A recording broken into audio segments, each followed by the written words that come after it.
Hey, this is Matt once again. Welcome back to another review. This time it is anger management.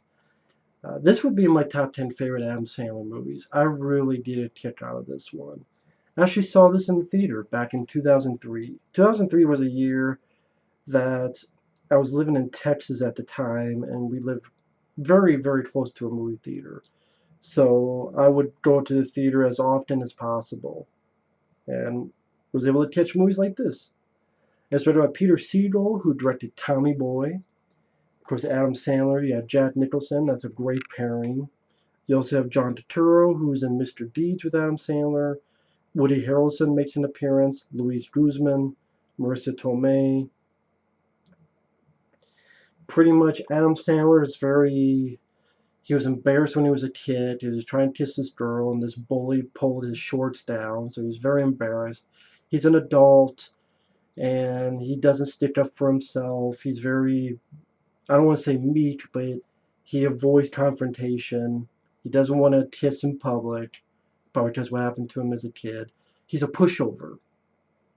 And he gets on this airplane and he meets Jack Nicholson. And Jack Nicholson starts fucking with him. The flight attendant keeps ignoring him. And he doesn't do anything wrong. He really doesn't. You find out later why this is all happening. But at the point, you're like, what the fuck? This is not his fault. He's just trying to get the attention. It's like, stay calm. He's like, I'm calm. And this other guy like tasers him, and he sends to anger management. And in the group, you have these two lesbians who are like porno girls. John Turturro, who's a very angry guy, gives Adam Sandler letters like, you're gonna die, bitch. No, that's my letter to Geraldo.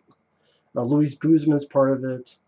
This other guy, he's been in a lot of Adam Sandler films, but I forget the guy's name, where he's like a sports guy. You gotta dunk that shit. You gotta dunk that shit. And you need it, Goose Fraba. And you calm down, Goose Fraba.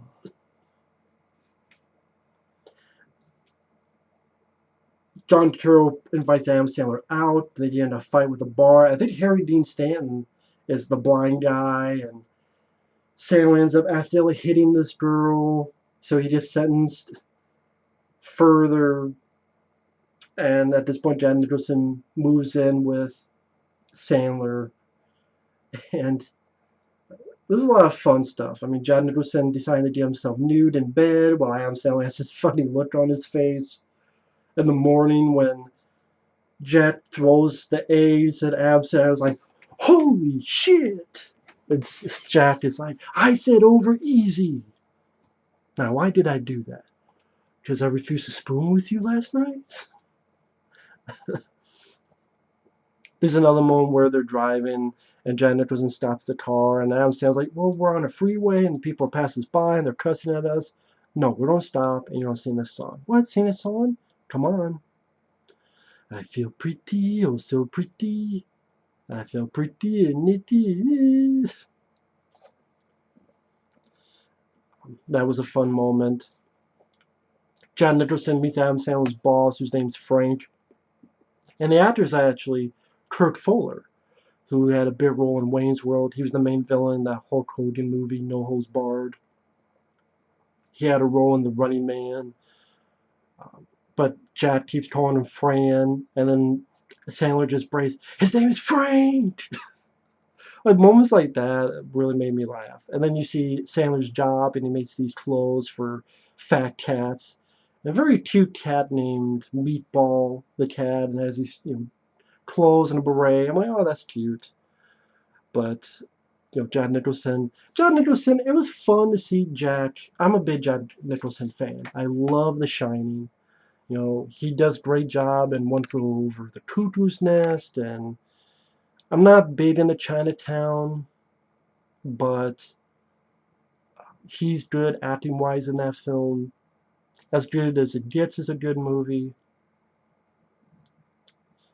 But he didn't get to do too many movies like this, and it was cool to see Jack Nicholson let it all out, let loose, have fun, and it was a nice different side to Jack to see. Especially like nowadays, Jack Nicholson doesn't do that many movies. I don't know if he's just retired, I mean, he was in The Departed. I remember that movie, The Bucket List, with Morgan Freeman, About Schmidt. I can't remember too many movies, like in the past 10 years or so, or 15 years. Not that many. So, which is too bad. He's a great actor. Of course, the Joker and Batman. Gotta mention that. But he was a lot of fun in this. I thought he played off very well against Adam Sandler. I mean, this poster alone tells you the story. You know, feel the love. There's a lot of fun to see in the theater. Woody Harrelson makes an appearance as this hooker, and then you see him appear at the end of the film, and he's being, he's slapping Adam Sandler. Adam Sandler's like, "Hey, watch that shit!" Trying to get Woody Harrelson off of him. Heather Graham makes an appearance where Jack wants Sandler to ask Heather Graham out, and when Sandler talks to Heather Graham says yes, and Sandler goes, "Get the fuck out of here." Like, his delivery of that line, very low key, did make me laugh. Then you have the whole bit where he faces off against his childhood bully, John C. Reilly, who's now a monk. And they get into a fight with each other, and one sacking the other, football tackling the other. That was entertaining. Then there's a bit where Jack beating the fuck out of his car. And then Adam Sandler, he starts not being so much of a punching bag. When this guy he's trying to talk to his boss, and this guy keeps yapping, this asshole, and Adam Sandler's like, "Shut up!" and punches him. He's like, what was it? He's like right here. He's like, "Shut up!" I picture that in my head, and I can't do it justice, but that's pretty damn funny too. And Adam Sandler doesn't know what's going on. It seems like Jack Nicholson's trying to steal his girl.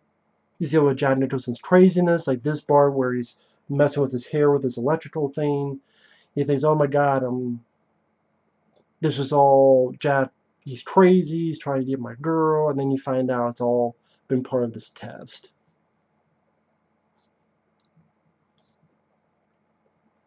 And it really, I like the way the plot is set up because it really makes us root for the lead guy. It really makes us root for Adam Sandler's character and makes us feel bad for him, which is good because that's what I want for our lead character, to feel for him. A guy who's easy to root for. And I think Adam Sandler plays that character very well. And like I say, he plays off great with Jack Nicholson. It was wonderful to see Nicholson in this type of role. John Turturro was fun. Louise Guzman was fun. Woody Harrelson, although a very brief role, it was nice to see him in there. Movie didn't feel long to me. I didn't realize this was, well, when I first got this, I didn't realize this was the full screen edition. But I stuck with it because I can deal with it because it's not like Blade Runner where there's so much visual stuff. You're watching for the characters and for the jokes, not for the scenery. So I say that in case people are like, "Why do you have full screen?" Because when I grabbed this, I didn't know it was full screen. This is when you had full screen, widescreen, and before they don't really do that anymore. They're like, "Fuck it, there's one thing." It took them forever to do that, but there you go. And this film did do well at the box office.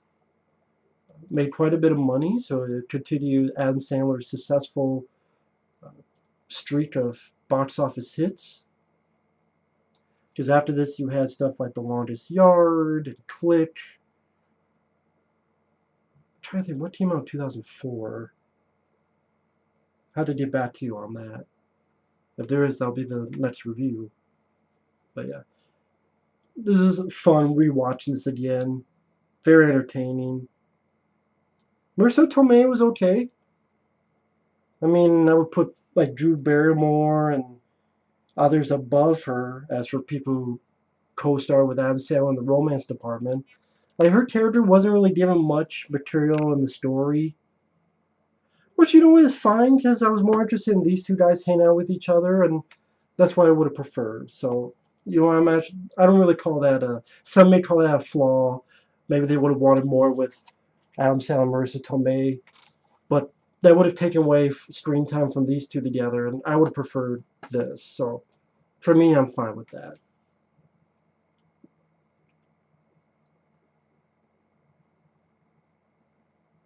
Other than that, I think it's pretty fun, pretty funny, entertaining comedy. Pretty good flick. Not sure where I would put this in my top 10 of Adam Sandler films, but I know it would be on the list. So, thanks for watching. Take care and stay tuned for more reviews later.